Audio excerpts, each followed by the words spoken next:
जय जगन्नाथ। मनसा चिंतित कार्यं वचसा न प्रकाशयेत। बहुत भल कहुई। मनरे जो कार्य चिंता करचंती केबे वाक्य रे प्रकाश करिवेनी, अर्थात केबे कहा आगे कहबेनी।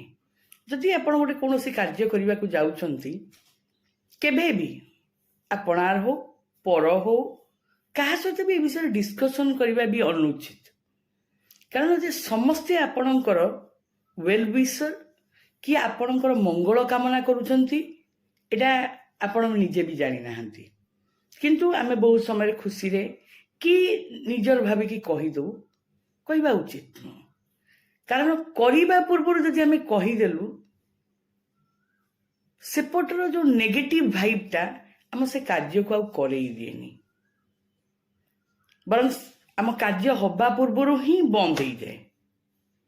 तो यही भली जदि आम निज कार्यटी को करबा पूर्व ही न करिबार बाट करदबा, ताले आम निजे भूल।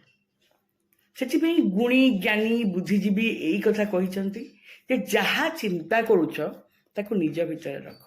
जेपर्यंत कार्यटी संपूर्ण न होईची बा तमे ताकू संपूर्ण रूपे करी न सारिछ, कहा आगरे भी कुह नहीं।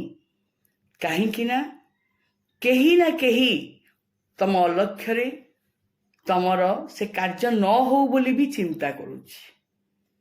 तो ए कार्य पाई निश्चिंत रूप रे निजे धैर्य सहकारे बरं जेते ताकू गोपनीय रखी करिबा उचित, ताहले कार्यटी निश्चिंत रूपे संपूर्ण हो पारिबो।